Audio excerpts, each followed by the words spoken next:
I'm Corey, and this is the Hardcore Skeptic Examines.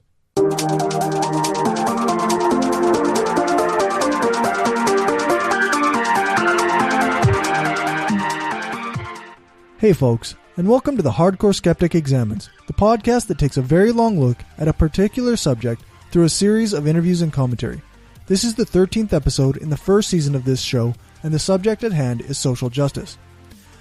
I did this interview after reading an article titled, "Top Democrats Are Wrong.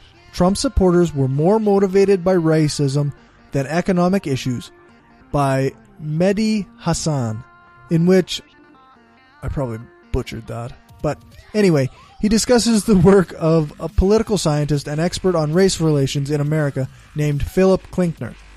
After reading the article, I felt that I had to reach out to Phil and interview him myself. It was an interesting and informative interview. He's also the co-author of a book called The Unsteady March, The Rise and Decline of Racial Equality in America, which we touch on a little bit in the interview. I hope you enjoy it, and I gotta apologize for the audio quality. I'm gonna blame Skype, and yeah, I'm gonna blame Skype. So here it is, my interview with Phil Klinkner.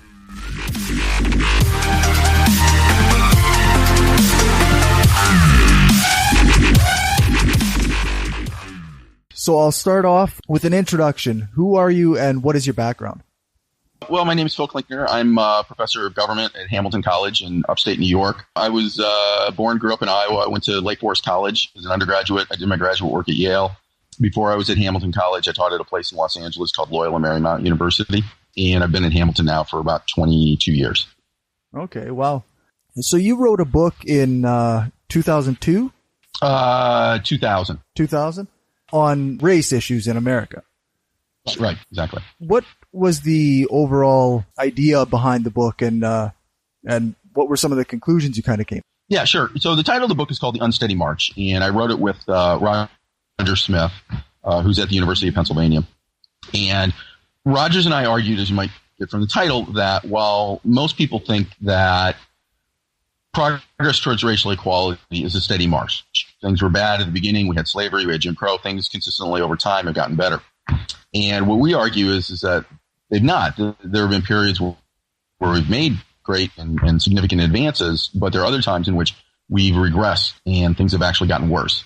And we argue that America has only moved towards racial equality for African Americans in very particular moments in our history, and those are around wars. The first was during the Revolution and immediately after, when we saw emancipation of slavery in the North. The second is during the Civil War, when we saw the abolition of slavery throughout the United States. And then finally, this sort of prolonged period of World War II and the Cold War, where we saw the Civil Rights Movement. And we argue that the mechanism was that only during these particular wars, which are large wars, which required the nation to rely on the contributions of African Americans, in which we were fighting against enemy we saw as illiberal and not devoted to the same ideals of liberty, democracy, freedom that we were, that we felt pressured and compelled to provide a greater degree of civil rights for African Americans. And so the argument was that absent the pressures of World War II and the Cold War, we were expecting to see a retrenchment, that we'd be moving, if not moving back, but certainly stalling out in the progress towards racial equality. And how do you think that that's played out?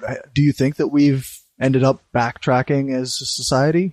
Well, I think we certainly stalled out. I mean, you can look at by any number of measures of sort of the economic progress of African Americans, and that largely stalled out beginning in the 1970s. The economic position of African Americans relative to whites really hasn't budged much in the last 30 or 40 years. Residential segregation still remains. It's come down a little bit, but it still remains very, very high. Public schools are probably now more segregated than they were 20 or 30 years ago. And then also, I think what we're seeing with the rise of Donald Trump is that increasingly our politics revolve around questions of race, nationality, ethnicity, and religion. And so at one time you had sort of two parties, at least the elite of both parties, which were devoted to, if only for pragmatic reasons, were devoted to the idea of racial equality. That's no longer the case. I think that we've seen the Republican Party has moved significantly away from that. There were always dog whistles and subtle suggestions appealing to racial conservatives, but I think Trump has brought that out in the open and is pretty explicit about it. Right. Yeah. I mean, just in layman, like dealing with regular people on the street or whatever, not academically, I know people who have said, if you talk to your black friends, racism is still alive and well in America. Right. Yeah. And I mean, it always has been. I think that, again, there was this period beginning in World War II and the Cold War in which American elites realized that sort of overt racism was hurting America in its struggles abroad against Hitler, against the Soviet Union. They needed to appeal to non-whites around the world. They had to sort of capture their hearts and minds, and they couldn't do that when there was sort of terrible racism at home. That pressure's gone now, and that elite consensus has broken down. And so now you have Trump and other people in the Republican Party and the alt-right who are much more open and explicit about their appeals to racial identity. Right. Is there a way that we can demonstrate this racial attitude empirically? Mm-hmm. Yeah, I mean, one way is just with survey measures. And what we're seeing now is that, well, the overall level of sort of what social scientists call racial resentment. It's a battery of questions that they ask people, how do you feel about African Americans? And do you think that they're getting unwarranted special treatment? And whether you think that's good or bad.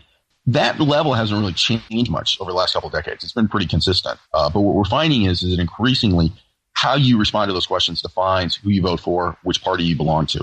It used to be that it was a pretty mixed bag. Democrats and Republicans weren't all that different on it, especially among whites. But increasingly what we're seeing is that how you feel on those questions really does more and more determine whether you vote Republican, whether you identify with the Republican Party. So increasingly our politics is about this issue of sort of race and identity, who is or isn't an American. You can look at similar questions, for example, relating to immigration and other things that suggest that these are becoming more important in defining our politics today than they were 30 or 40 years ago, when the divides were more about size and scope of government. Okay. So quite often when I've had discussions about racism or whatnot, people claim that it's not a racial issue, it's economics is the issue. What do you think of that idea, that economics is the problem, not race? Well, I think it's both. I mean, so for example, I think that even we can go back and look at the New Deal period where you had this incredibly progressive set of economic policies that were put in place, but they largely left African Americans behind. In many ways, sort of exacerbated racial inequality. And obviously, race and economics can never be sorted out completely. One could imagine a situation in which we have a much more sort of progressive set of economic policies. We have Medicare for all and things like that. But nonetheless, we still have an immense amount of racism where racial differences still define us politically and things like that. So I'm a little sort of frustrated when people say that it's one or the other. It's both. And I think that any attempt to sort of deal with racism in the United States has to deal with the economic situation, economic inequality. But at the same time, that by itself is not enough. We also have to deal with any number of racial measures. So what about the idea of identity politics splitting the left, as it were? Mm-hmm. Quite often you'll hear people talking about, oh, well, all this division about race, all this talk of race is actually making things worse. What do you think of that? Well, I mean, it depends upon how it's cast and things like that. But we heard this over 100 years ago when you had this populist moment, and the white populists became incredibly frustrated because they essentially got race baited, and they saw how race divided the party. And a few of those people recognized that in order to deal with the inequality that they faced, that they had to, deal with racial inequality. That these were two sides of the same coin. On the other hand, you had people like Tom Watson, who were extraordinarily progressive when it came to economics, who realized that race was dividing the populist movement and was keeping it from gaining greater power. So they became incredibly racist. Again, I don't think you have to pick one or the other, that we need to do both. And that if we're ever going to deal with the fact that we have a lack of progressive economic policies in the United States, we also have to deal with the fact that we have huge racial, ethnic, religious divisions in this country. But at the same token, if we want to deal with racial inequality, we also have to deal with overall economic inequality in this country. So saying, you have to do one or the other, you should do one or the other, means that you're probably going to fail on both. Okay. Do you think that some of these issues are going to be like maybe some of this racial division is going to be less extreme with upcoming generations with the education that's coming, or is this something that's going to stay the same, or is it changing? It's changing. It may be changing for the worse. There's no evidence that there's a decline in sort of the measure I call racial resentment. If it was just about sort of an older generation that had a series of retrograde views about race, over time they would die off, and we would see a decline in this. But we haven't seen a decline in it, which means that this set of ideas, this ideology, is replicating itself, and it's finding new adherents in a new generation. So I'm not. The other thing is that now we do have a case where Trump and other conservatives and Republicans are being much more explicit about this, and they're out there sort of priming people to think in racial terms. White people think in racial terms, and that has the ability to find adherents or to develop adherents. So I'm not particularly optimistic about at least the immediate future. I will say the one thing that we are seeing is that to the extent that the younger people are becoming more sort of racially tolerant, a large part of that is just sheer demographic change. It's that younger people are now becoming much more likely to be African American, Latino, Asian, and the percentage of whites in that young cohort is actually going down. Whether or not young whites are, say, becoming more liberal than their on racial issues than their predecessors, that remains to be seen. And there's some evidence that they are a little bit, but not sort of overwhelmingly. Okay. I wondered, how do you think that these kind of stats and demographics, how do they play into maybe the social justice activism that we seem to be seeing in the news lately? Playing out in what way? Well, like, are the stats actually being acknowledged, or are we just seeing grassroots organizations that have happened all the time in the past kind of thing, but have been squashed for various reasons and whatnot? Yeah. I mean, I think it's an interesting question of why we've seen this sort of upsurge of sort of activism around sort of race and civil rights issues. Black Lives Matter obviously being the most prominent about this. Right. And you know, there are a lot of different theories about this and what's going on. One is a sort of media-centered idea that suddenly now the reality of police violence, police brutality against non-whites is so much more apparent because of the ubiquity of cell phone video and things like that. That when you see it so immediately and directly through video, that it sort of spurs people. The other is a sort of idea that crime rates are much, much lower now than they've been in the past, and that there's a broader intolerance in the larger community, both African American and white, for police violence. Because say 20 or 30 years ago, when crime rates were much higher, people might have said, well, you know, that's terrible, but you know, the police really need to be able to do their job because crime's really terrible. Now the crime rates are much lower. People are less tolerant of that type of police abuse. I have no evidence of this one way or the other. I'm just talking about different theories that have sort of been put out there. Yeah. No, that's fair enough. A lot of these questions seem to come down to like less empirical data and more kind of value judgments, right? Yeah. I mean, there's another theory. People, again, I have no idea whether it's true or not. People put it out there is that we see sort of social movements develop in a time of sort of rising expectations. People expect things to be getting better, and therefore they ratchet up their demands. If you don't think you're going to get something, you're unlikely to ask for it. So if you're in an environment where you think that things are possible, you're more likely to ask for things. And perhaps the election of Barack Obama created rising expectations. That it created a notion that, hey, things could get better. And therefore, maybe we can start to demand some things that in the past we didn't think were possible to achieve, so we didn't even demand them. And so Obama sort of created an era of rising expectations. So, it could be a mix of all of those things. And like I said, it could be some things that I haven't even thought about or heard about. So do you think that the election of Barack Obama actually brought racism more out in the public, or did it kind of make it hide a little bit, or like What do you think happened there?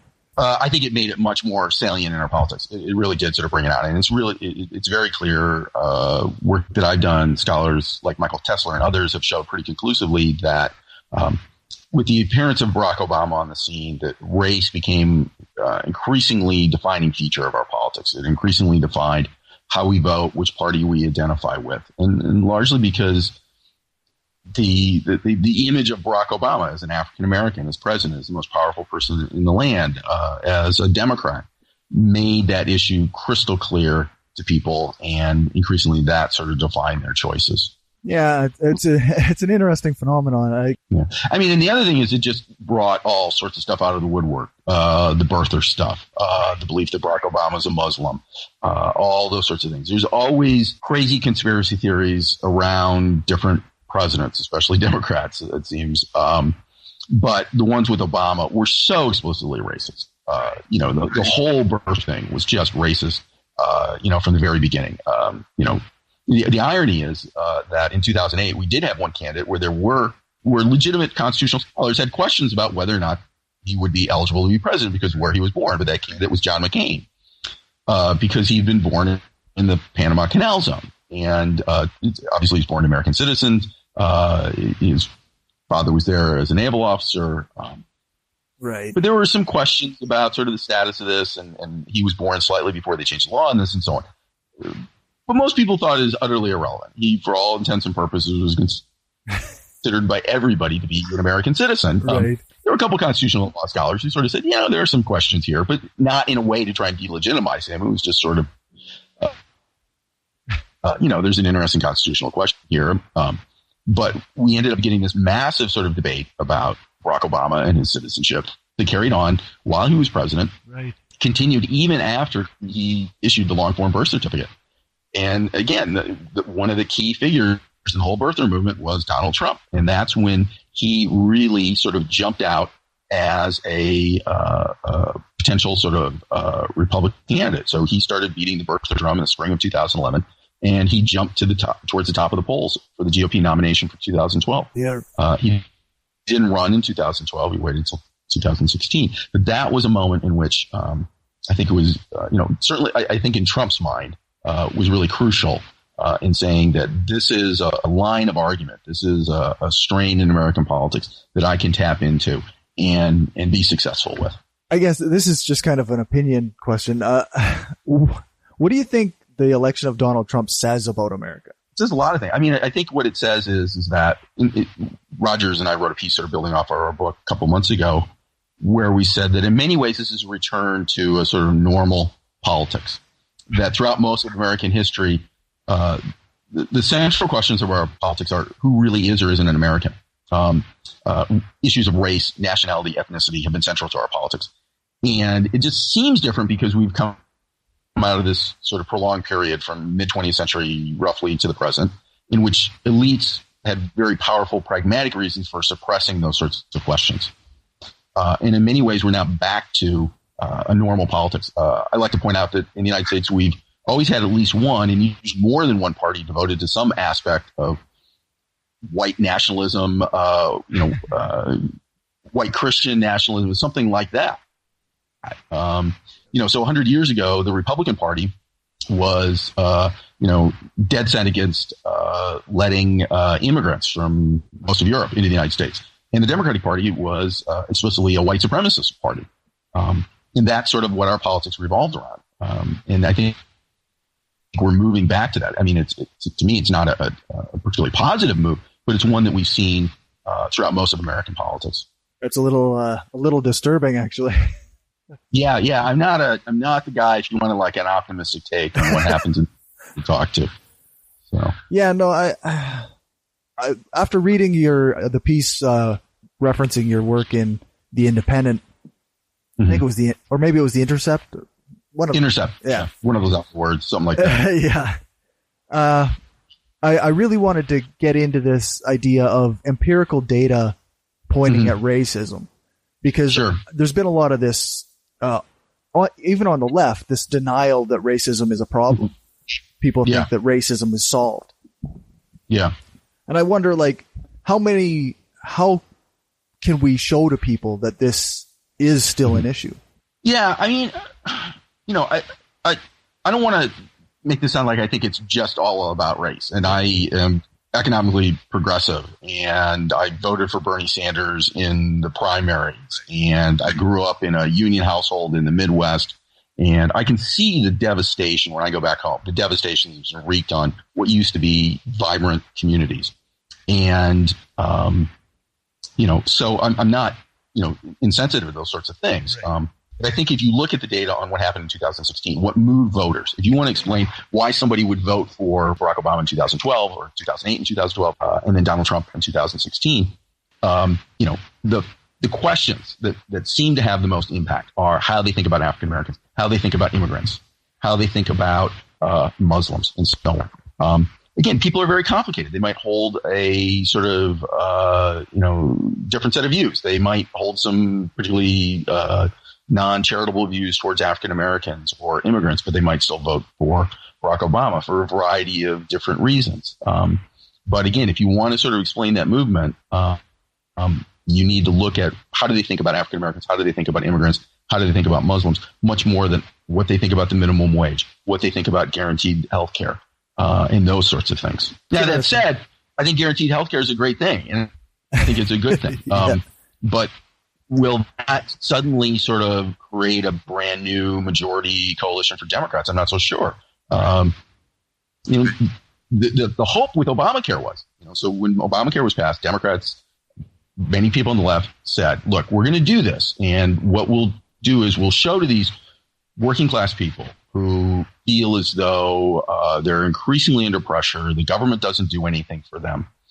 We'll be able to demonstrate to them with these policies that we, the Democrats, care about them and we are working to materially improve their lives. And you get into arguments about whether Obamacare did enough of that or could have done it in a better way or whatever. But nonetheless, Obamacare was an effort to do that. And by many measures, it made real improvements. But then we had the case of 2016 where people are voting for Donald Trump because he's going to build a wall, and they're just choosing to tune out that he's going to take away Obamacare, or they're figuring that, well, if he builds a wall, we're going to have good jobs, so I don't need to worry about Obamacare, and those sorts of things. There's this assumption, I think, among many people, left Democrats, that people vote on the basis of policy. They don't. They vote on the basis of identity, and and I think one of the things that a lot of working people voted Democratic in large part because of unions, and unions gave them an identity as workers and tied that to a set of policies and things like that. Unions have been devastated in this country. In some ways, it's no surprise that two of the states that swung against the Democrats this time were Michigan and Wisconsin, which were states that moved to open shop. They got rid of, closed shop. They've done their best to sort of undermine both public and private sector unions in those states in the last couple of years. And so I think in some ways, people on the left, if they want to think about having a sort of viable political program, yes, absolutely. We need to talk about economics, and we need to talk about social programs, things like that. But we also need to talk about unions and how do we rebuild unions, because I think it's an open question of whether or not you can have a viable left in any country without a vibrant union movement. But it's not because unions advocated for this policy or that policy and so on. It's because they provide an identity that people have that was different than sort of being white or being a member of this town or that. They were members of the mine workers union, the steel workers union, or AFSCME, or whatever it was. And that was hugely important. And so I think we need to understand that all politics is an identity politics. Very few people, sure, my friends who have PhDs and stuff like that, yeah, we talk about policy, world walks and stuff like that. Most people don't know policy, don't care about policy, but they have an identity. And we need to sort of think about an identity on the left, and that is an identity that you are a worker, you are a part of a labor movement, you have solidarity with these people, and that's how you identify with them. You identify with your union. It's interesting. I wonder if, because actually we have that a little bit here, although there's no unions, like with the oil field. There's no union, but people who identify as oil field workers are strongly oil field people. Yeah. Yeah. Well, I mean, the union, the percentage of workers in Canada who are union members is much larger in the United States. I want to say it's around a quarter or more. Yeah, something like that. Quite high. Yeah. Yeah, where the United States, even at its height in the 19th, union members only made up about a third of the private sector workforce. Right. And so unions were always much weaker in states. And this has been an enduring question historians have been asking for over a century about why no socialism in the United States? Why is it that we never sort of developed a real kind of labor left movement in the United States? And I'll leave it to others to sort of, discuss it. But one thing I will say is one of the main reasons, identity politics, that economic elites were able to use race as a way of dividing the working class. And W.E.B. Du Bois, the great African-American scholar, hit on this back in the 1930s. He said that in the post-Civil War South, why didn't poor whites and poor blacks join together to achieve things for their own benefit? And he says is because whites could be paid what he called the psychological wage of whiteness. In exchange for a higher material wage, they got the psychological wage of whiteness, which was that even though they were poor, they were still white, and there were social advantages to that. And that needs to be understood. That needs to be understood. And in many ways, I think the rise of Trump is a movement among many whites to try and regain or reestablish that psychological wage of whiteness. They felt as though over the years, to some extent because of Barack Obama being president, they felt that wage had been devalued or decreased, and they wanted to reestablish it. They were the dominant social again. Yeah. Do you think that things like the psychological wage of whiteness, is that like something that is just accepted as a fact among academics or like people who study this sort of thing, where people who are more lay people don't really recognize that overtly? I think so. Most people just don't sort of think through these issues. You're not going to find many people on the street, if you ask them about the psychological wage of whiteness, you're going to get a blank look. Right. But I think if you sort of have conversations with people and you sort of probe at them, they, again, it's tough because there is still not to engage in sort of talk or statements that are explicitly racist. And so people are often sort of very reluctant to sort of do this. But I think if you look at, say, Trump rallies and things like that, there's this sort of, I think the whole notion of Make America Great Again was very much this idea that we're going to return to a time and a place where the right people were in charge, in which the old order is going to be restored. And I don't want to say that's all about race. It's certainly not. Yeah. But and not every Trump voter is a closet racist by any stretch of the imagination. But I think that was a large element of it.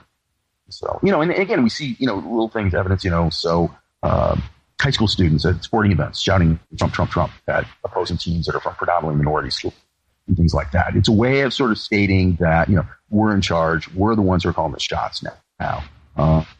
And we've seen any number of sort of, ugly racialized incidents after Trump's election and during the campaign where people, sort of lose their cool and explicitly say, hey, now Trump's president, you're just gonna have to suck it up. Right. Or, say this now that Trump's president. Yeah. Yeah. It's, I don't know. It's an odd thing to think of, this idea that suddenly even just chanting the name Trump can demonstrate, oh, well, we're superior to you now. Yeah. And, and the other thing is, I don't want to say that it's explicitly a racial thing. I think that many people, many whites have begun to have associated for a long time being white with a certain set of behaviors and standards, nicely manicured middle-class lawns, certain behavior that you play hard, and you work hard and play the rules. You have a certain sense of sort of personal decorum and all these sorts of things, and many African Americans, do all those same sorts of things, but it became associated with a certain type of behavior and things like that, and that they, to a large extent, sort of associated behaviors not like that with non-white communities, in large part because that these were extraordinarily poor communities and they were segregated communities and so on. And really this whole notion of sort of, the white middle-class suburb was something that was defining of whiteness, and what they saw as whiteness was something that was created by segregation, created by law and things like that. But they associated with whites. And so therefore, in theory, African Americans could also have types of behaviors and attributes. So it wasn't clearly racialized in people's minds, but it certainly had huge racial overtones. And also the inability of African Americans, many African Americans, to achieve those standards were because of sort of either explicit or implicit forms of racism. Right. Yeah, I was going to say, like, I wonder how much implicit bias there is in some of this, or implicit racism that people don't realize is there, but seems to be playing a role in society anyway. Yeah, I don't know. You have to talk to the psychologists about that. I mean, most people do not consider themselves to be racist. They consider themselves to be sort of fair-minded and so on. The measure I like to sort of look at, and one that social scientists have used for a number of years, is what's called racial resentment. I think that term racist is really sort of very loaded, and you got to be really careful about that. And it really is this sort of psychological term and so on. Racial resentment is a series of questions that gets at the idea of, to what extent do you think that African Americans are receiving unwarranted special favors?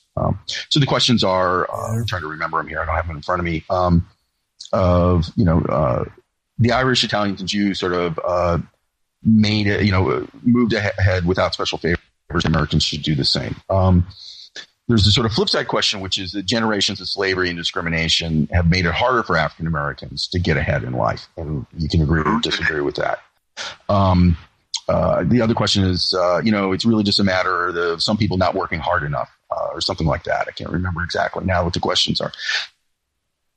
So it's not, this idea of, whether that's racism or not. I really don't want to get into that. It's really this question whether or not they think that African Americans are getting unwarranted special favors, and that they should be treated the same way as everybody else, but they're sort of refusing to act the same way and are expecting special treatment when it's undeserved. That's an interesting.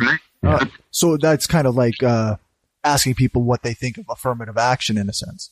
It doesn't ask that question explicitly, but it does sort of talk about, special favors or special treatment or things like that. Affirmative action, you might say that, I think we should do things to aid African Americans, but affirmative action is just a bad policy because it's narrowly tailored, or whatever. Right. So, and also affirmative action has just become such a loaded term that, I'm not sure that sort of necessarily gives you as good a response as this one does. And like I said, social scientists have been using those questions for a number of decades. And what we've seen is it's over the last 20, 30 years is pretty much every presidential election, boop, boop, boop, boop, boop. Yeah. It becomes a more important predictor of how people vote and which party they identify with. Right. And it's been going up really since 2000. It went up another notch with Barack Obama, and it went up another notch with Donald Trump in 2016. So, and the economic issues are probably even less predictive, or have not changed that much over the years. Yeah, that's an interesting subject. Anyway, I'm doing a series of interviews regarding social justice at the moment, and that's where I found the article about you.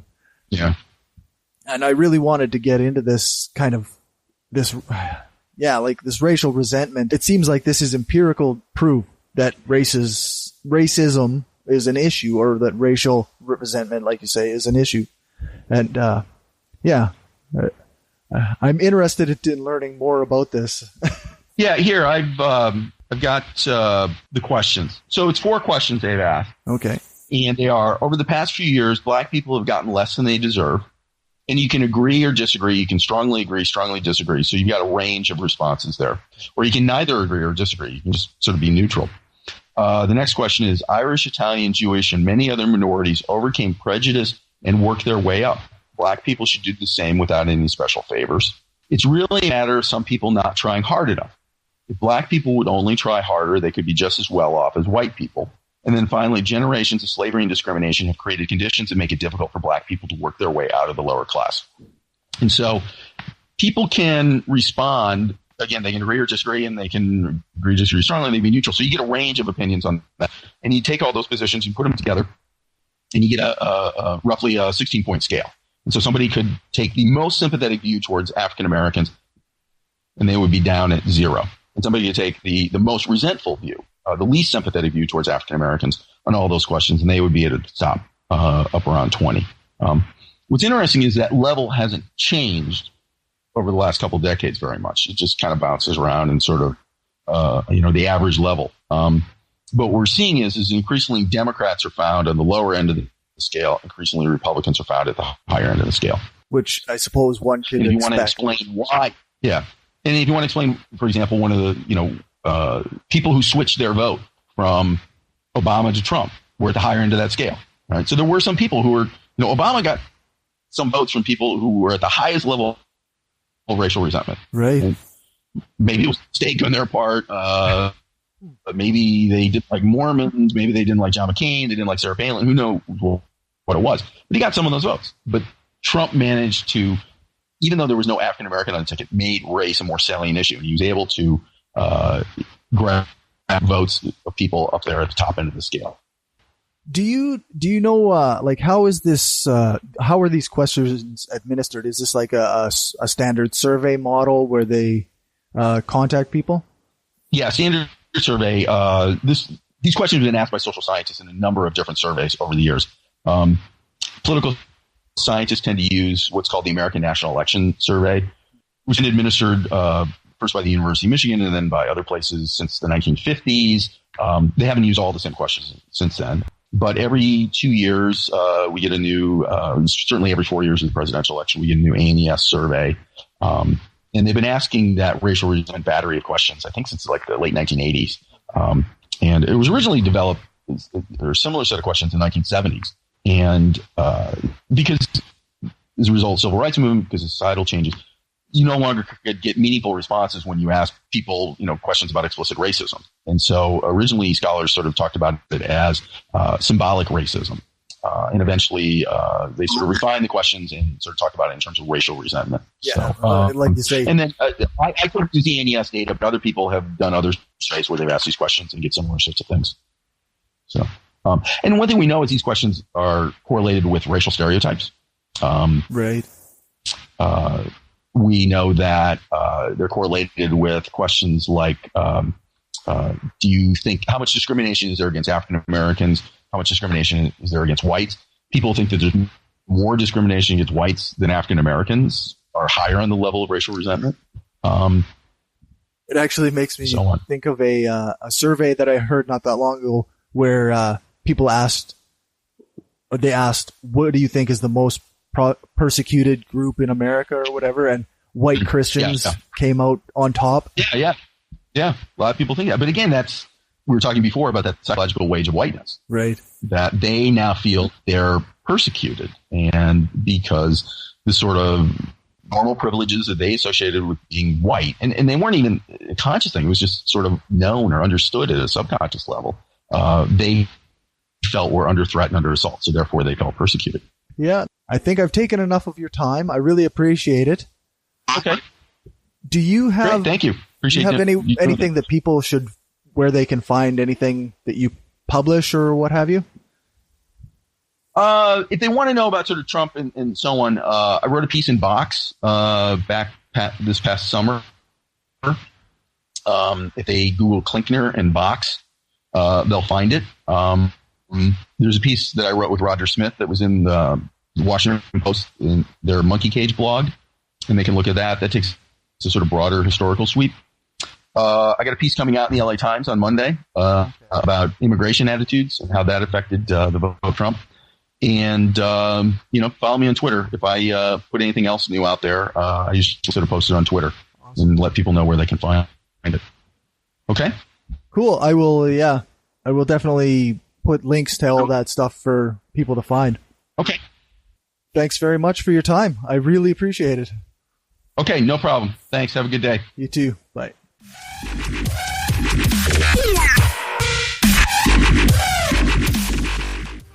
So that was my interview with Philip Klinkner.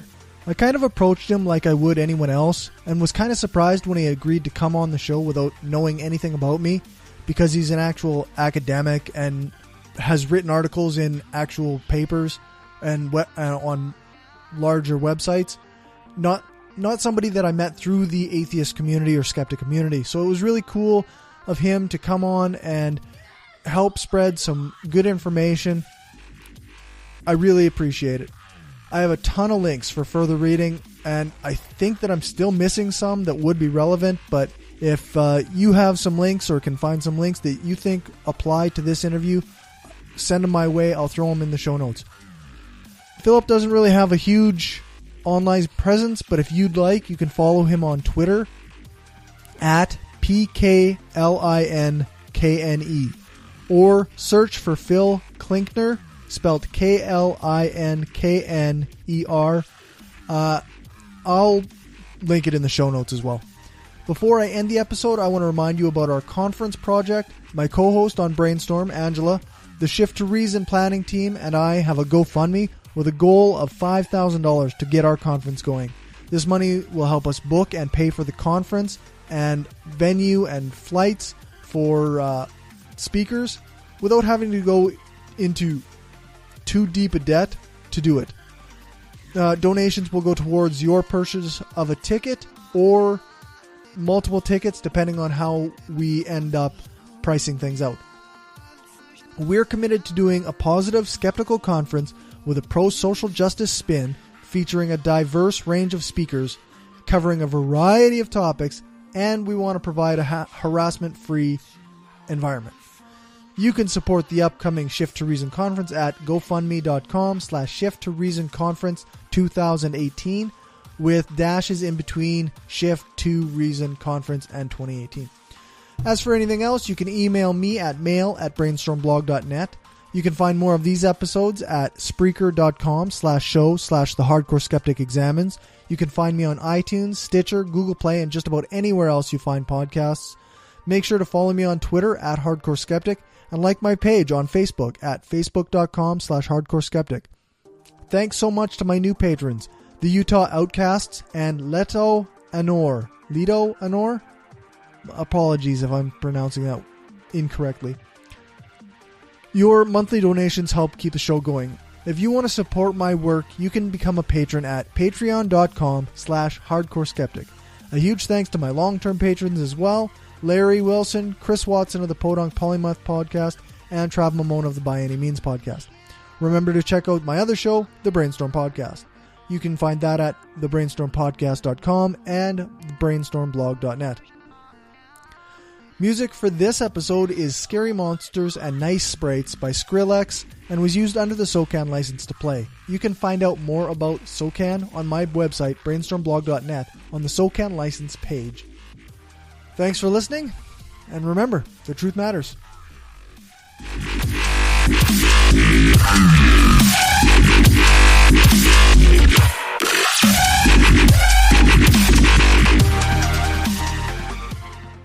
Yeah, I would have guessed from your accent Canadian.